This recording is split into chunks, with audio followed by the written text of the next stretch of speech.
সদাকার এমন ক্ষমতা আছে যে আপনার তাকদিরে মনে করেন একটা বিপদ লেখা আছে, মনে করেন তাকদিরে একটা বিপদ আছে, আপনি এখানে সদকা করছেন, সদকা করছেন, এই সদাকার ওসিলাতে আল্লাহ পাক আপনার এই বিপদটা দূর করে দিতে পারেন। একটা রোগ হয়েছে, বিপদে পড়ে গেছেন, এখন যদি গোপনে গোপনে সদকা করতে থাকেন এবং ওই ওসিলায় আল্লাহর কাছে দোয়া করেন যে আল্লাহ এই সদকার ওসিলায় আমার এই বিপদটা তুমি কাটায় দাও, আল্লাহ কাটাই দেবেন। সদকার এমন ক্ষমতা আছে, তবে এটা ঢাকঢোল পিটায় না, যত পারেন গোপনে গোপনে। হ্যাঁ, প্রকাশ্যেও দেওয়া যায়, গোপনে দেওয়া উত্তম, গোপনে দেওয়া কি উত্তম, প্রকাশ্যেও দেওয়া যাবে, কোনো সমস্যা নাই। আমরা সদাকা দিব বেশি বেশি বেশি চেষ্টা করবো আত্মীয়র হক দেওয়ার, আত্মীয়দেরকে দেওয়ার জন্য, প্রতিবেশী, আমাদের সমাজের ইয়েতিম, আমাদের সমাজের বিধবা, আমাদের সমাজের মিসকিন, ভালো ভালো জায়গায় সদকা করবেন। ঢাকা শহরে দেখা যায় অনেক সময় আমরা গাড়ি দিয়ে যাই, গাড়ির সামনে গ্লাসে নক করে টাকা যাচ্ছে, আল্লাহর ওয়াস্তে কিছু দেন।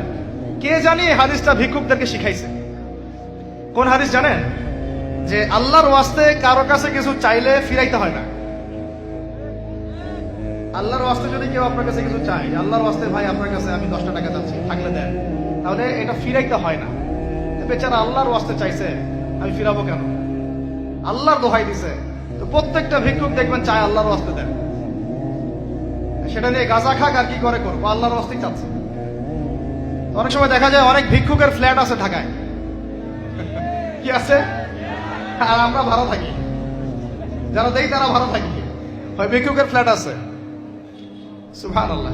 প্রতারণা যুক্ত, বোঝার বুদ্ধি নাই কোথায় দিলে ভালো হবে, এই জন্য বাছাই করে করে সদকা করবেন, দিনই খাতগুলোতে বেশি সদকা করবেন, আল্লাহ পাক তৌফিক দান করুন।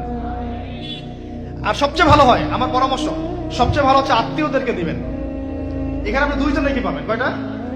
এক, আত্মীয়র হক রক্ষা করলেন, হক আদায় করে তার নাকি সদকা তো করলেন, এটার নাকি আছে। আবার আত্মীয়র সম্পর্ক বজায় রাখলেন, সুসম্পর্ক বজায় রাখলেন, এটা আরেকটা নাকি। আত্মীয়তার সম্পর্ক রক্ষা করা বিশাল ইবাদত, মানে এটা সিলাতুর রাহিম, এটা আল্লাহ পাকের আরশের সাথে ঝুলে থাকে। যে আত্মীয়তার সম্পর্ক রক্ষা করে আল্লাহ পাক তাকে রক্ষা করবেন।